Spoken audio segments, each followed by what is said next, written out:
Hey there, folks. Greg Shepard here, S&A Financial Services. Do you find yourself in this position where you've already initiated a 10-year TPA because you had traditional in an illiquid account?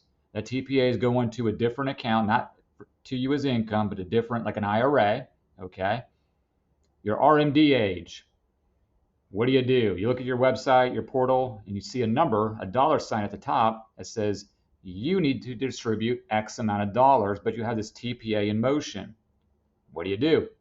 Hang tight and I'll tell you. This is a very common hurdle a lot of you folks out there have to jump over. Okay, name again, Greg Shepard here.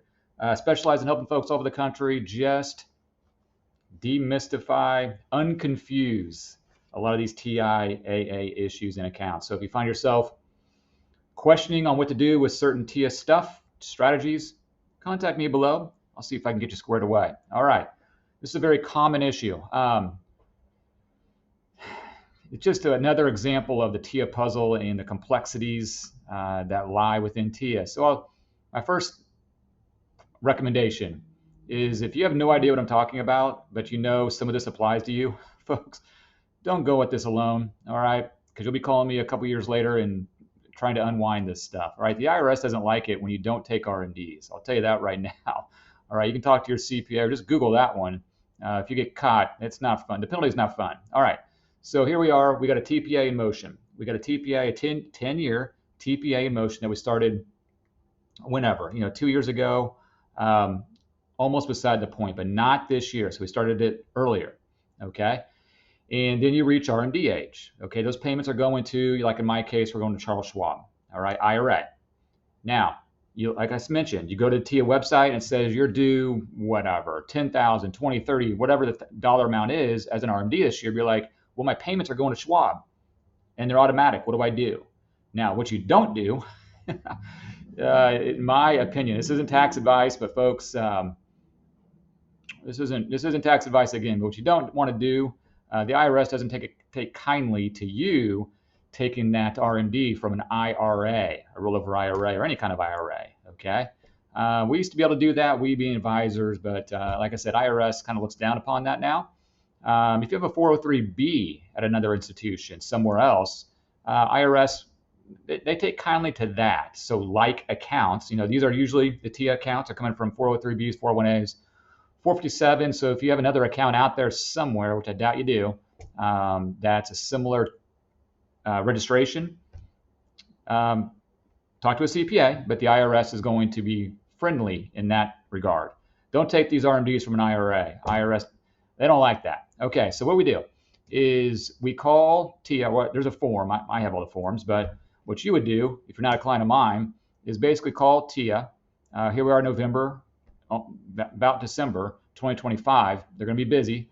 Call TIA and say, hey, I got a TPA. I need to flip that into an MDO. M as in Mary, minimum distribution option, okay?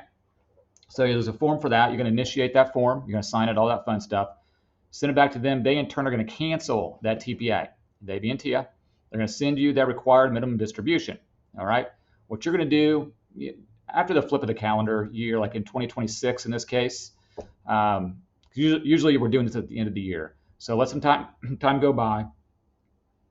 This isn't, you don't have to do that, but then you initiate, just easier from a logistics standpoint, you reinitiate that TPA to reinvest. Okay, did you catch that? The TPA to reinvest, not to Schwab in my case, reinvest back into the contract, okay? Then what you do is once those payments get going, towards the end of the year, okay, if you're so inclined, and you want those monies to go, in my case, over to Schwab, or you can do whenever you want, you initiate or submit a rollover form, depending upon ERISA or non-ERISA, all right? You send that to TIA. They, in turn, are going to process the form. They're going to kick you out the RMD first prior to those monies going over, in my case, over to Schwab. So you satisfied your RMD for that year. So it's a little bit of a headache to do that, but I tell you what, folks, like I said, the IRS, I mean, the alternative is you get audited, and the IRS says, hey, buddy, where's that RMD for 2025? I couldn't do it because it was going to, the IRS doesn't like excuses, okay? right? Don't find out the hard way. Also, if you have IRAs, we do this for our clients as well. Like I got a client that has a SEP IRA. We probably should transfer it to Schwab. We've been kind of lazy in that regard, but it's sitting over there. It's doing fine over at TIAA. We initiated the minimum distribution auto option. Okay, it's not a very big SEP IRA. I think it's like 15, 20,000. So as the name implies, it's going to auto send. We have his bank account linked up, so it sends him like a small, not check, but auto RMD each month to his bank account. So we don't have to worry about a SEP IRA. All right, but typically we're going to transfer those to Schwab and then take the RMDs from Schwab. All right, did you catch all that? All right, hope you did. If you have questions over this, it's not as complicated as you may think. It's just you have to keep on top of these things. All right. Greg Shepard here, S&A Financial Services. Good luck during the RMD season. Y'all take care. Bye-bye.